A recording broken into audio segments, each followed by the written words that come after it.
सलमा सिराज अली की शादीशुदा जिंदगी में बाधा बन रही थी। जी हाँ, आपको बताते चलें, जिससे पीछा छुड़ाने के लिए सिराज ने एक खतरनाक साजिश रच डाली। रायबरेली पुलिस ने एक महिला की हत्या की घटना का खुलासा करते हुए 3 लोगों को मुठभेड़ के बाद गिरफ्तार किया है। पुलिस को उनके पास से अवैध शस्त्र कारतूस भी मिला है। पुलिस अधीक्षक आलोक प्रियदर्शी ने बताया कि सिराज अली सलमा से पिछले 8 साल से प्यार करता था, लेकिन 1 साल पहले उसकी शादी किसी और लड़की से हो गई। सलमा सिराज अली की शादी के बाद उस पर दबाव बनाने लगी कि वह अपनी बीवी को तलाक दे दे और उससे निकाह कर ले, नहीं तो वह बलात्कार के झूठे मुकदमे में फंसाकर उसे जेल भेज देगी। इसी बात से परेशान होकर सिराज ने सलमा से पीछा छुड़ाने के लिए एक खतरनाक साजिश रची। सलमा को रास्ते से हटाने के लिए उसने अपने चचेरे भाई मुहर्रम अली के साथ एक योजना बना डाली। 31 दिसंबर की शाम बहला फुसला कर उसे साल के आखिरी दिन मिलने के लिए बुलाया। योजना के अनुसार चचेरे भाई मुहर्रम अली 4 पहिया गाड़ी लेकर महाराजगंज आ गया, जहां पर मुहर्रम अली अपने मित्र अनिल यादव की अल्टो कार के साथ तय समय पर पहुंचा। उसके बाद सलमा को गाड़ी में बिठाकर गया। कुछ ही दूर गाड़ी चली थी कि रस्सी से गला दबाकर उसकी हत्या कर दी गई। उसके बाद उसके शव को ग्राम हसनपुर स्थित एक कुएं में रस्सी से बांधकर नीचे लटका दिया गया और वहां से भाग गए।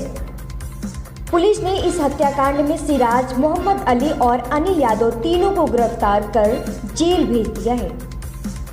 देखिए, कल बछरामा थाना क्षेत्र में रात्रि में 2 अभियुक्त गणों के साथ पुलिस मुठभेड़ हुई है, जिसमें 2 अभियुक्त गणों को गिरफ्तार किया गया है, जिनके नाम हैं सिराज और मुहर्रम। ये दोनों एक हत्याकांड में वांछित चल रहे थे, जो बछरामा क्षेत्र में ही 31 तारीख को कारित किया गया था। दिनांक 31 को बछरामा थाना क्षेत्र के कुएं से, एक सड़क के किनारे कुआं था, बहुत गहरा कुआं था, उसमें से एक महिला की लाश मिली थी। महिला की शिनाख्त कुछ घंटों के बाद हुई और शिनाख्त के बाद पुलिस ने मुकदमा कायम करके उसमें अपनी अगली कार्रवाई शुरू की। और जांच पड़ताल से समझ में आया कि वो जो लड़की थी वो नर्सिंग का काम करती थी एक प्राइवेट हॉस्पिटल में, और उस 8 सालों से इस सिराज नाम के व्यक्ति को वो जानती थी। बाद में सिराज की शादी होगी, परंतु सिराज के द्वारा उस पर मिलने जुलने का दबाव बनाया जाता रहा, जिससे नाराज़ होकर के लड़की ने कहा कि अगर आप बार बार ये करेंगे तो मैं आपकी पत्नी को आपके बारे में सब बता दूँगी। इस बात को समझ करके कि पत्नी के सामने बात खुल जाएगी और फिर समाज में उसकी बदनामी होगी, उसने अपने 2 दोस्तों के साथ, जिनके नाम मुहर्रम और अनिल यादव, उनसे बात की और घटना के दिन 31 को उसको घुमाने के बहाने उसने रतापुर चौराहे पे बुलाया।